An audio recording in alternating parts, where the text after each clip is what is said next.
Salut tout le monde, j'espère que vous allez bien, c'est Loïc de la chaîne Gata Volgar, bienvenue dans cette nouvelle vidéo. Aujourd'hui, on se retrouve pour le débrief du match Maccabi Haïfa Paris Saint-Germain. C'était une rencontre qui comptait pour la deuxième journée de phase de poule de Ligue des Champions du groupe H. Victoire des Parisiens 3-1 au stade Sami Ofer. Cherry avait ouvert la marque à la 24e minute de jeu pour les Israéliens. À la 37e, Léo Messi égalise. 69e, Kylian Mbappé donne l'avantage aux Parisiens. Et à la 88e, Neymar assure les 3 points. Et avec ce résultat, le club de la capitale est premier de son groupe avec 6 points au compteur, 2 matchs de victoire, égalité avec le Benfica Lisbonne qui s'est également imposé face à la Juventus de Turin sur le score de 2-1. Donc on est premier, parce qu'on a marqué plus de buts que le Benfica Lisbonne, même si on a le même goal average. On a marqué 5 buts et on s'est encaissé 2 buts, et le Benfica Lisbonne qui a marqué 4 buts et s'est encaissé un seul but. Alors, pour débriefer ces 90 minutes, pour parler du contenu de cette partie, la première période était catastrophique de la part des hommes de Christophe Galtier. Quasiment tous les joueurs étaient tous à côté de leur pompe. Tous, hein. Que ce soit Ramos, Marquinhos, Verratti, Mbappé, Neymar, Mukiele, ils étaient tous à côté de leur pompe. Même si dans les 10-15 premières minutes, tu avais des occasions sur coup de pied arrêté, tu contrôlais le jeu. Mais comme je l'avais déjà dit contre la Juve, mais je le redis encore une fois, on n'est pas assez tueur devant le but. Quand est-ce qu'on a tué ces putains d'occasions en Ligue des Champions? C'est pas comme en Ligue 1 où tu te dis, bon, c'est pas grave, on en a loupé une, mais la prochaine, on va la mettre au fond. Là, tu te dis pas ça. Là, maintenant, t'es en Ligue des Champions. T'es en Ligue des Champions, tu dois les mettre au fond. Dès première occasion, bam, tu la mets au fond. Et on le paye cash, à chaque fois c'est toujours pareil. À un moment donné, Neymar et Mbappé, ils avaient deux face à face. Les deux, au lieu de jouer simple en mettant plat du pied, non, ils préfèrent dribbler le gardien, dribbler le défenseur pour marquer dans le but vide. Non, joue simple. Joue simple. Et c'est pas comme ça. C'est pas avec ce genre de choses que tu vas aller loin en Ligue des Champions. C'est clair et net. Et puis au fur et à mesure des minutes, le Maccabi Haïfa, ils prennent de la confiance. Ils sont de plus en plus confiants, ils prennent le contrôle du jeu, ils ont la possession du ballon, ça fait la passe à 10, ils endorment les Parisiens, et puis à la 24e minute, ça paye cash. Et en plus, ça part du gardien, quoi. Donnarumma qui fait la passe pour Ramos, le défenseur espagnol qui joue le ballon pour Verratti, et je sais pas ce qu'ils font les deux, ils veulent faire un 1-2 en faisant des louches.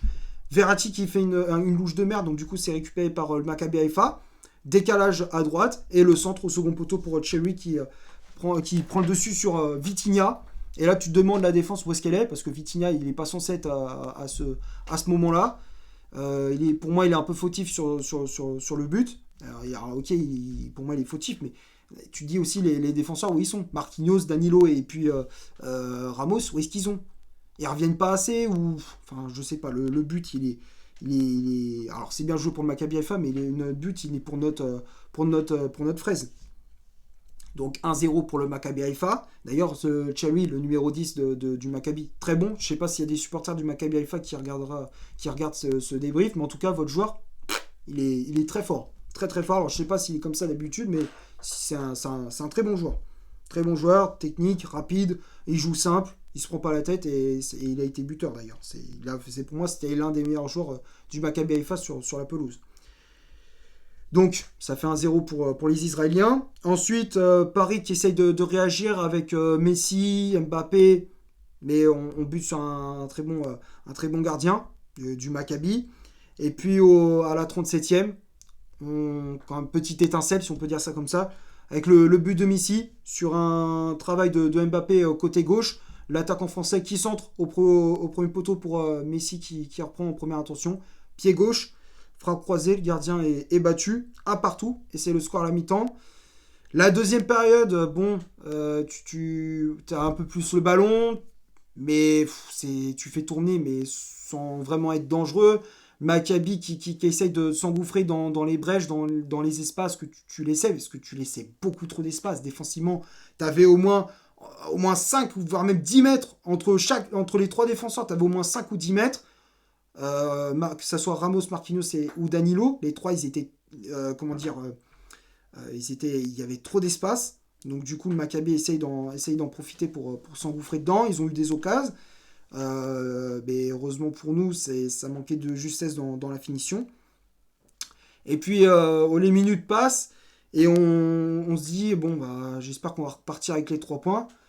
Heureusement que Mbappé marque ce but à la 69e sur une passe de Messi, un ballon dans la profondeur de Messi. Et la preuve, quand il joue simple, Mbappé, il marque.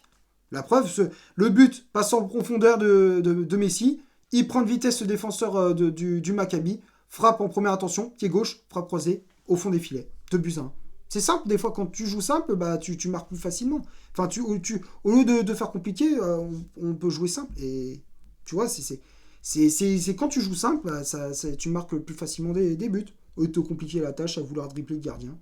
Donc, ça fait 2-1 pour les Parisiens. Ensuite, le Maccabi qui a essayé d'égaliser. Ils sont poussés par leurs supporters.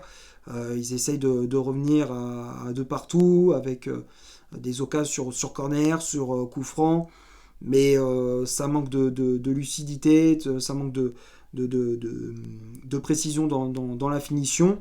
Alors, en même temps, ils ont tellement donné pendant les 45 premières minutes, donc du coup, ils avaient du mal à avoir de l'endurance surtout en fin de match. Ils avaient du mal à finir les 90 minutes. Et puis, à la 88e, on tue le suspense. On tue tout le suspense grâce à Neymar. Sur une belle ouverture de Marco Verratti, le Brésilien qui prend de vitesse la défense du Maccabi et il ajuste le gardien d'un plat du pied. 3-1 et on en restera là. On repart d'Israël avec la victoire. Mais sans forcément être exceptionnel ou spectaculaire. Maintenant, on va passer à la composition d'équipe que Christophe Galtier a alignée pour cette rencontre. Comme tu peux le constater, ça a été un 3-5-2 avec Donnarumma dans les buts. La défense à 3, c'était Ramos, Marquinhos et Danilo Pereira. Marquinhos qui avait le brassard de capitaine, Verratti et Vitinha au milieu de terrain, Léo Messi en numéro 10, les pistons Mukiele à droite, Mendes à gauche et le duo d'attaque, c'était Kylian Mbappé associé à Neymar. Les remplaçants, il y avait l'entrée en jeu de Hakimi à la place de Mukiele, justement. Fabian Ruiz qui a fait son entrée en jeu à la place de Vitinha et l'Espagnol Carlos Soler qui a pris la place de Neymar en fin de rencontre. Alors le 11 de départ, bon, c'était un peu l'équipe type, à part l'absence de Presnel Kimpembe. Mais tu vois que c'est clair qu'il faut un défenseur central, mais gaucher. Moi, je veux un défenseur central, je pense que tous les supporters parisiens sont d'accord. Il nous faut un défenseur central, mais je rajoute gaucher. Parce que quand tu veux jouer avec une défense à 3, il faut obligatoirement un défenseur gaucher. Pour les relances, pour construire le jeu, c'est beaucoup plus simple, il y a beaucoup plus d'automatisme et beaucoup plus de vitesse dans le jeu. Parce qu'à chaque fois, Danilo, dès qu'il avait le ballon, il était obligé de se remettre à chaque fois sur son pied droit, donc du coup, ça ralentissait le jeu. Même s'il fait de bonnes performances, hein. Mais moi, je trouve qu'il nous faut un vrai défenseur, un défenseur de base, un défenseur de métier, et qui est justement gaucher. Parce que quand on voit que Kimpembe n'est pas là, c'est plus compliqué pour la construction du jeu, pour relancer. Et puis, après, les pistons, Mukiele, ça fait pas l'affaire, quoi. Vivement le retour d'Hakimi. Et puis, le milieu de terrain, j'aimerais bien voir un peu plus Fabian Ruiz ou encore, Renato Sanchez. Bon, Sanchez, même s'il fait pas de bonnes performances, mais j'aimerais voir un peu plus les remplaçants, Fabian Ruiz, Pablo Sarabia, Hugo Ekitike. J'aimerais bien voir un peu plus ces joueurs-là, parce que mettre tout le temps le même 11, alors ok, il faut que ça soit l'équipe type, il faut pas que ça change tous les week-ends, d'accord, mais il faut quand même des fois donner du temps de jeu aux remplaçants, quoi.